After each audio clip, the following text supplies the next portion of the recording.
阿汤哥在《壮志凌云2》里面驾驶着暗星飞出了10马赫的速度，那么在现实当中这可能吗？大家好，我是火箭叔，今天我们就来仔细的分析一下。实际上，暗星可是一架相当正式的飞机啊，它本身就是在大名鼎鼎的抽油工厂的工程师的帮助之下设计建造的，其建造地和拍摄地都位于加州莫哈维沙漠中心的海军航空武器站。从1943年开始，这里就是一个专门用于航空武器测试的设施了。暗星长21.18米，翼展10.06米，尽管只是一个全尺寸的模型，但它的某些部件，例如驾驶舱内的仪表和飞行操纵杆，都是洛克希德马丁公司拿出来的实际原型啊。所以怎么看这架飞机都不像只是用来拍电影的。它难道就是正在秘密研发当中的 SR-72 吗？尽管洛克希德马丁多次否认他们之间的关联性，但是根据越描越黑原理，它反倒更像是真的了。只是 SR-71黑鸟，我们频道的用户肯定是熟悉的不得了了啊！这架已经退役的高空高速侦察机可以飞出超过3马赫的速度，实际上速度确实是代表着优势啊！它可以实现快速的全球侦察和打击，可以有效的对抗高科技的防空系统，还可以精确摧毁敌方的高价值目标。所以在 SR-71之后，洛克希德马丁当然希望端出来一款既继承了 SR-71的衣钵，却又能飞得更快的飞机。只是有一点，它一定跟 SR-71不一样，也一定会跟《壮志凌云2》里面的暗星不一样，它必须是一架无人驾驶的飞机。为什么呢？你可能会本能的认为啊，这是为了避免对飞行员的生理限制呗，但实际上它更多的是受限于材料，而且还一定不是你以为的材料。SR-71的机身主要是由钛合金制成的，钛呢是一种既耐高温又具有相对较高强度和良好韧性的金属材料。虽然其加工难度和密度都要比传统的航空材料如铝合金要更高一些，但是比起其他更耐热的金属材料如钨、哈、镍基合金等等又要好很多，所以只要是速度低于5马赫用它都没什么问题啊。可如果速度超过5马赫呢？此时气动加热所产生的温度已经可以足以融化大部分的传统金属机身了，钛也不例外。我们只能上复合材料了，例如高性能的碳、陶瓷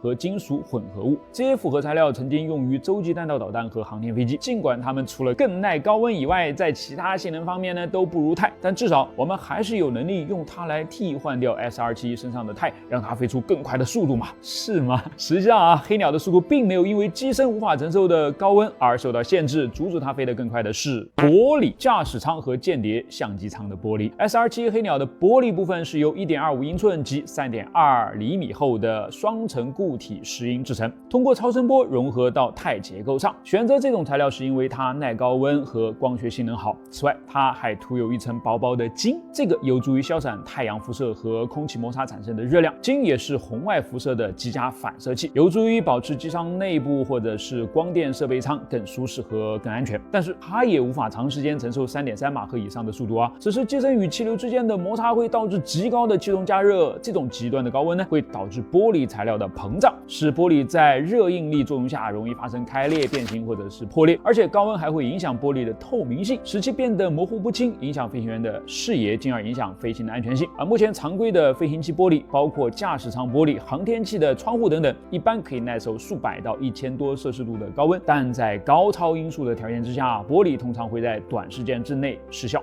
有一个很好的例子来自 X-15，这架高超音速火箭动力验证机曾经创下了6.7马赫的有人驾驶飞机最高速度纪录，至今仍未被打破。在进行高超音速测试时呢，它其中的一块玻璃会在起飞时被钛板覆盖，当它减速的时候，钛板才会打开。因为此时暴露的那另外一块玻璃已经完全烧毁了，飞行员只能通过之前受到了保护的玻璃看到外面并继续飞行。所以真正的高超音速战机采用的几乎都是无人设计啊，其中的一个重要的目的就是为了减少对驾驶舱玻璃的依赖。你看咱们的南天门计划里面的白帝玄女不都是无人的吗？这么看起来啊，阿汤哥的10马赫确实就只是他又一次耍帅而已了。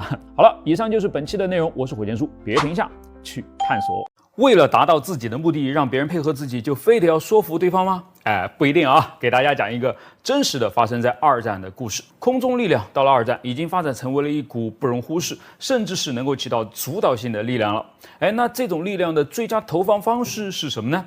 轰炸。德国人轰炸英国人，英国人轰炸德国人，美国人再跟着一起轰炸德国人，然后还有日本人。但其实啊，每一个国家的轰炸理念呢都是不太一样的。粗分起来呢，大概归为2种：精准轰炸和区域轰炸。美国人一开始呢是精准轰炸的忠实拥护者，尤其是那帮在一开始创立了美国空军，那个时候呢还叫做陆军航空队的轰炸机黑手党们，他们一心想着我明明手里面握着从1万米高空中就能够精确的炸中一个腌黄瓜桶的诺顿瞄准器，我明明能够通过少数几次的轰炸，在废掉了敌人的关键咽喉点，也就是战争机器的要害，比如电站、炼油厂、飞机组装厂、金属加工厂之后呢，就能够快速的结束战争。我明明可以只针对那些让战争运转的机器，而不是被战争裹挟的平民，那我为什么就不这么干呢？对啊，一点没错啊，他们的理念是怎么发展的？他们手上的诺顿瞄准器到底有多神？咱们可以改天单独展开来聊聊。但总之啊，轰炸机黑手党们的精准轰炸理念的确在美国参战的早期和中期呢，占据着主导地位。不过英国人他们的盟友却恰好与之相反啊，他们从来就没有青睐过诺顿瞄准器。换句话说，他们从来就不相信美国人精准轰炸的那一套，他们只信德国人是怎么把炸弹投到伦敦上空的，那我们就该怎么把炸弹给投回到柏林上空。他们中意的是区域轰炸，说好听一点呢叫做士气轰炸，说难听一点叫做无差别轰炸。飞行员的工作只需要将炸弹通通投光，然后就可以返航了，管他炸中的是军事设施还是居民住宅啊。其实居民住宅呢反而要更好一些。所谓士气轰炸，指的就是当我整个的掀翻了敌人的住宅与城市之后呢，让敌国的居民陷入到绝望当中，然后敌人的意志自然就会陷入谷底，自然就会乖乖的投降了嘛。而既然这样的轰炸没有特定的目标，那你还需要看那么清楚干嘛？既然不需要看得清楚，就不需要诺顿瞄准器，就不需要在白天进行。所以英国人的轰炸呢是夜间轰炸，并且夜夜不停。好，现在矛盾来了啊！丘吉尔要求派驻在英国的美国第8航空队要跟皇家空军一起进行夜间轰炸，因为求胜心切的英国人呢，实在看不出美国人在日间进行的精准轰炸到底有什么意义啊！在他们的眼睛里面，美国人好像是过来开大学部的哲学研讨会的嘛，这哪里是个打仗的样子，绝对不行啊！于是丘吉尔就对小罗斯福说：“够了，现在开始呢，咱们怎么做，你们就得怎么做啊！”小罗斯福答应了。一张坏牌向轰炸机黑手党递了过来，但是呢，他们并不准备乖乖就范。他们该怎么拒绝，或者该怎么说服丘吉尔回心转意呢？答案是不用说服啊！第8航空队的主管艾拉伊克尔给丘吉尔递了一张纸条，然后丘吉尔就社会成命了。因为纸条上是这样写的：如果英国人晚上炸，美国人白天炸，那岂不轰炸就会日以继夜，让那些恶魔永无宁日吗？丘吉尔看了一遍，然后又看了一遍，好像是在反复确认这里面的逻辑对不对一样。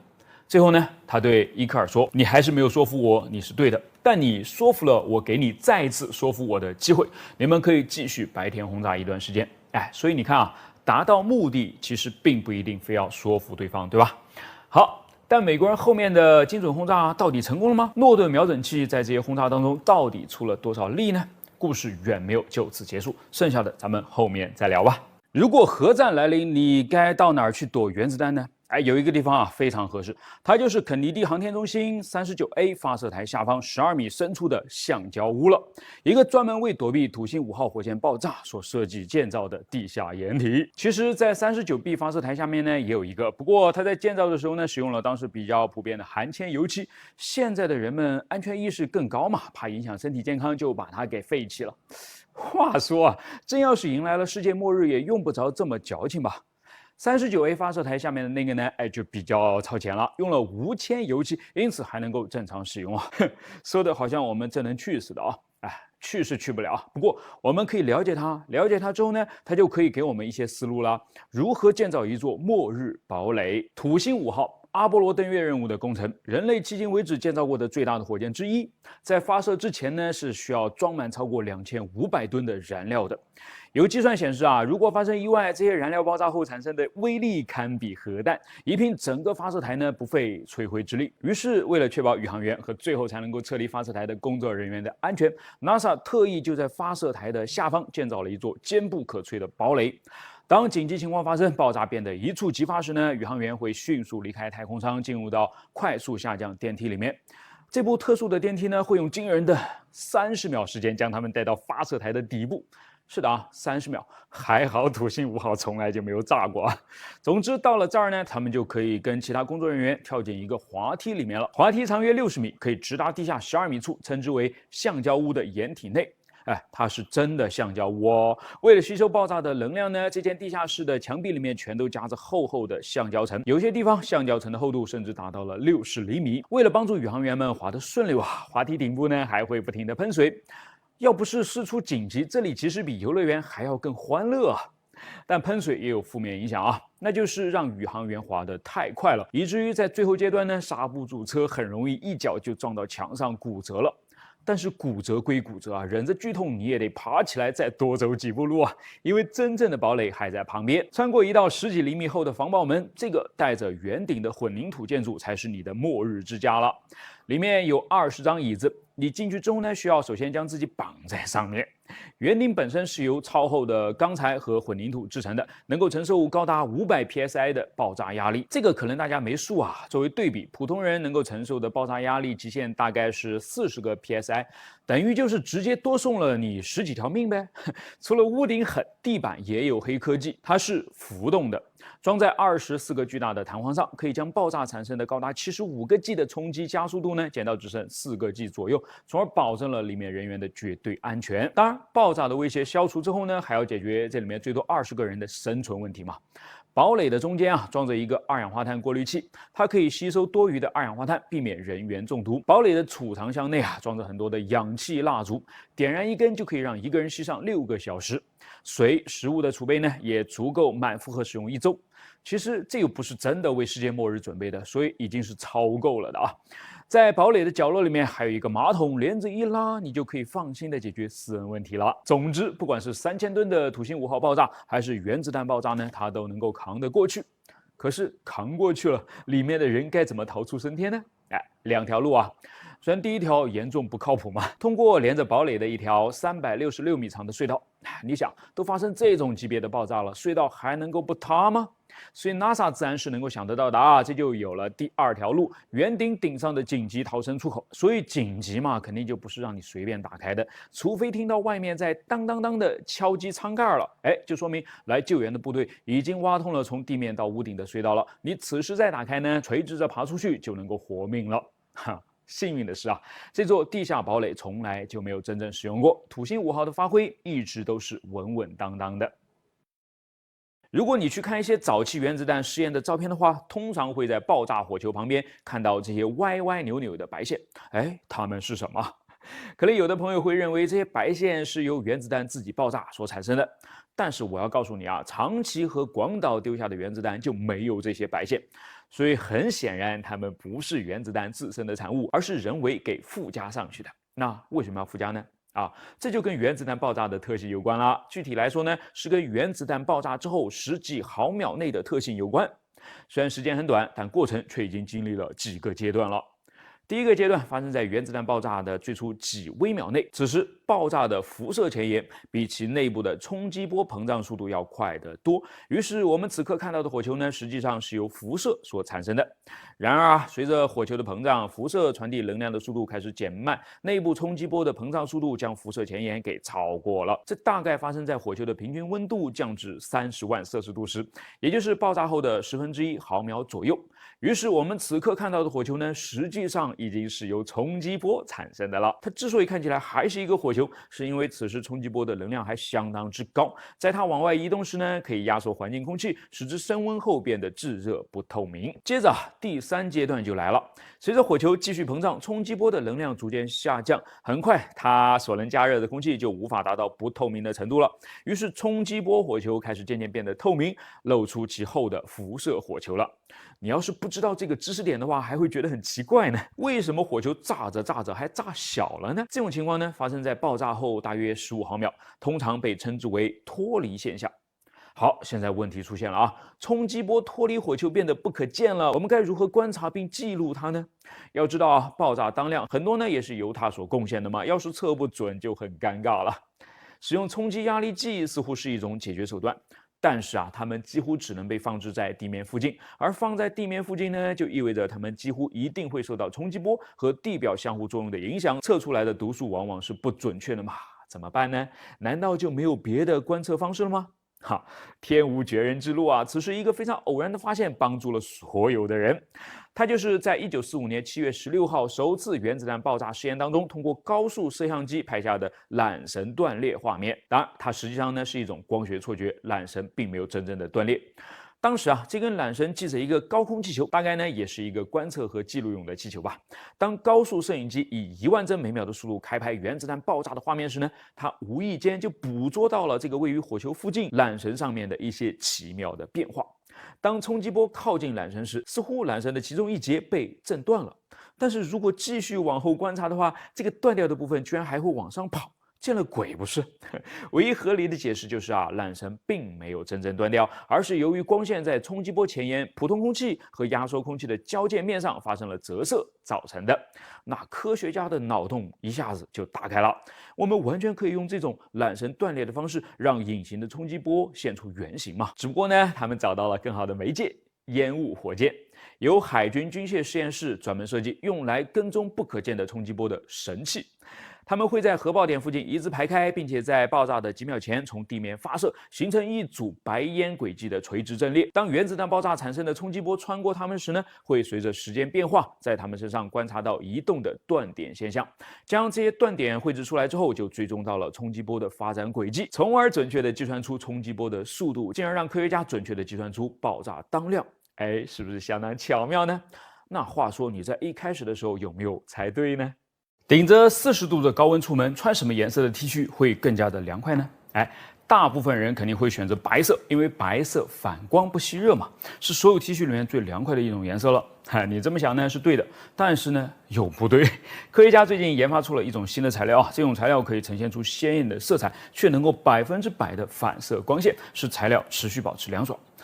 这可是夏天的大福利啊！虽然夏天已经快过去了，研究小组呢就做了一项对比实验，将2辆汽车停在阳光之下，一辆车贴着普通涂料的薄膜，经过阳光照射呢，车内的温度一度飙到了70摄氏度，而贴着新型材料薄膜的车子，车内温度却能够始终保持在42摄氏度左右。这么神奇的材料到底是怎么发明出来的？它的设计灵感呢，来自于一个美丽的小精灵——蝴蝶了。仔细观察蝴蝶的翅膀呢，就会发现它们的翅膀表面覆盖着许多的微小的鳞片，这些鳞片排列成一种特殊的蝴蝶鳞片结构。这种结构可以使光线在翅膀上发生多次反射和折射，从而产生出独特的色彩和图案。仿生学研究人员呢，根据这些结构就研发出来了新型的光学材料薄膜。这种材料厚度仅仅只有几微米，薄膜分为3层，最上面的一层呢由2氧化钛和2氧化铝交替层叠而成，中间是一层粗糙的磨砂玻璃，用来散射光线，形成冷却效应。最下面呢是一层银，发挥光线反射器的作用，确保光线不会被吸收。这种材料的分层结构能够将被动冷却方式从无色物体扩散到有色物体，在不吸热的前提下保持材料色彩的性能。航天科技呢也在蝴蝶翅膀上受到了启发解决了卫星温差大的问题。人造卫星在宇宙翱翔时呢，没有大气的保护，常常会被太阳晒得滚烫滚烫。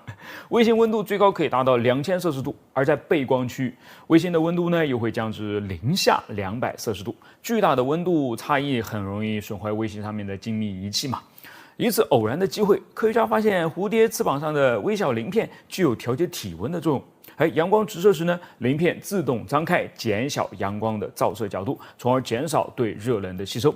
当气温下降时，鳞片又会自动闭合，紧贴翅膀表面，把体温控制在正常的范围之内。经过科学小组的潜心研究人造地球卫星模仿蝴蝶翅膀鳞片，打造了一套宛如蝴蝶鳞片般的温控系统。蝴蝶对人类的贡献还远远不止这些，而我们熟知的纸币防伪标志也是要归功于蝴蝶的功劳了。科学家们发现大凤蝶的翅膀呢是黄色和蓝色的，但是我们肉眼看到的大凤蝶却是绿色的。科学家在显微镜下放大了蝴蝶的翅膀，发现翅膀上呢有很多紧密排布的凹槽。凹槽底部是黄色的，斜坡上是蓝色的。当阳光照射在蝴蝶翅膀上发生了折射作用后呢，人眼看到的颜色就是绿色了。英国剑桥大学的科学家就结合了纳米科技，通过在纸币上制造凹槽，发明了钞票防伪技术。用肉眼观察钞票上面的标志时呢，看到的是绿色，而借助验钞光学设备观察时呢，这些标志就会呈现出亮蓝色。自从纸币上飞入了蝴蝶的翅膀再逼真的假币都难逃验钞机的法眼了。你看，蝴蝶竟然对人类带来这么多的帮助，下次你在见到蝴蝶时呢，一定要更加的爱护它哦，千万不要用手去触碰它的翅膀。娇嫩的鳞片呢，可是它美丽的防晒衣，千万不要弄坏它们哦。我们在很多读物上都看到过这种文章啊。雷达是根据蝙蝠发明的，甚至语文课本里面也有一篇课文叫做《蝙蝠与雷达》。课文里面提到了一个科学家拿蝙蝠做了个实验，发现蝙蝠的嘴能够发出超声波，进行回声探路。于是科学家就模仿蝙蝠的特异功能，发明了雷达。似乎雷达鼻祖是蝙蝠这个概念呢，已经根深蒂固了，所有人对它都深信不疑。雷达是不是根据蝙蝠发明的？这个问题呢，我们暂且画个问号。先来捋一捋蝙蝠实验和雷达的由来。正如小学课本里面所描述的啊，18世纪，意大利生物学家斯巴兰扎尼进行了一项蝙蝠实验。他把蝙蝠关在完全漆黑且没有任何障碍物的房间里面，发现蝙蝠好像不会飞了。难道是光线太暗，蝙蝠看不清东西了吗？于是他又将蝙蝠的眼睛给遮住，放入布有障碍物的房间当中，发现蝙蝠又可以正常飞行，却没有碰触到任何的障碍物了。但当他将蝙蝠的耳朵塞起来之后呢，蝙蝠又开始横冲直撞了。于是斯巴兰扎尼就推断啊，蝙蝠是通过听觉来导航的。遗憾的是，斯巴兰扎尼的这个结论呢太超前了。那个年代超声波尚未被发现，人们无法理解耳朵是如何辨别方向的。因此，他的观点不仅没有在科学界产生重视，反而引起了科学家的一片嘲讽啊！1个多世纪以后，美国哈佛大学的皮尔斯教授在1938年设计出一套可以探测超声波的设备。通过这个装置啊，他首次发现了蝙蝠能够发射超声波。又过了2年，格里芬与高拉姆博士呢，通过实验证明，蝙蝠能够用嘴发出超声波，并且能够用耳朵来接收遇到障碍物反射回来的超声波，从而进行导航和定位。1944年，格里芬将蝙蝠的这种本领命名为回声定位。好了，蝙蝠回声定位的来龙去脉我们已经搞清楚了，现在我们再来聊聊军事战争的那些事情。1888年，物理学家赫兹发现了电磁波，无线电报、无线电收音机、无线电广播相继问世。20世纪呢，电磁波已经能够用于海上目标的探测了。1904年，德国工程师赫尔斯迈尔发明了一个能够探测船只的装置，这种设备呢可以发射接收电磁波。1922年，美国海军在海上航道两侧安装电磁波发射和接收装置，用于探测来往船只。这些装置呢被认为是早期的雷达。第1次世界大战爆发，飞机呢被投入使用，各国开始秘密研制侦察飞机的仪器。1934年，瓦特偶然发现无线电波可以在荧光屏上显示出来。次年2月，瓦特呢就研发出来了第一台可以探测飞机的雷达了。该雷达可以发射出波长为1.5厘米的微波，探测距离可以达到80千米。1936年，瓦特协助英国搭建了第一个雷达站。不仅是英国啊，美国、法国、德国、意大利、日本、苏联、荷兰等等国家呢，也在同期开始研制雷达装置。到了1939年，雷达技术已经十分成熟了，并且在2战当中发挥了巨大的作用。因此啊，最早期的雷达早在1922年就被研制出来了。而当人们发现蝙蝠能够发出超声波时呢，雷达技术已经在军事上获得实际应用了。看来雷达的发明和蝙蝠还真的是没有什么关系的啊！不仅事件时间线证明了这一点，二者的形成原理其实也不相同啊。蝙蝠回声定位使用的是超声波，超声波呢是一种声波，声波的传递是需要介质的，因此在真空环境下，超声波是无法传播的。而雷达使用的是电磁波，电磁波的传播呢是不需要任何介质的，既可以在空气当中传播，也可以在真空中传播。看来雷达的发明最多就是受到了蝙蝠回声定位现象的启发，二者其实完全是2个独立的事件啊。我们都被这种表面现象的关联性给误导了。看来科学之路上，我们还要多一些刨根问底的精神，多持一些怀疑精神，也许未必是件坏事。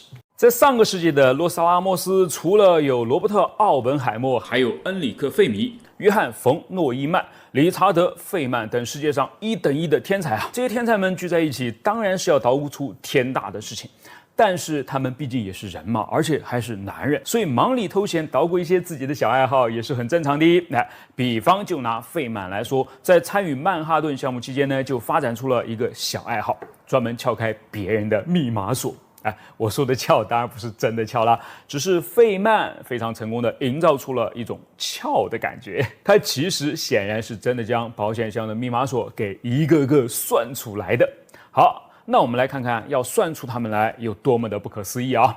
打开洛斯阿拉莫斯的保险箱，需要输入0到99之间的3个数字，比方说97、34、04，或者是25、67、78。所以呢，总共的组合可能有100万种。如果你现在开始就日以继夜的测试这些组合，试图打开其中的一个保险箱的话，你至少得要花上1个月的时间吧。而费曼呢，只需要花6分钟。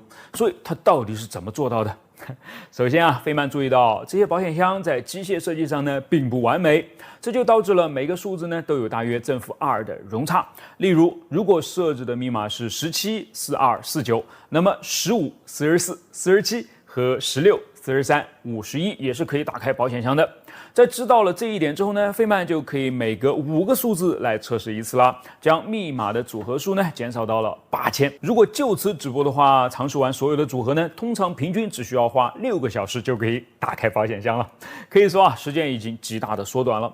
但是费曼显然还不满意啊，于是他就继续研究，很快就注意到了另外一个事实：大多数人都会将他们的保险箱密码设置为过去的某个日期。考虑到1个月最多只有31天，1年最多只有12个月，以及只会是从1900年到1942年之间的某一年，组合数呢一下子又缩小了很多。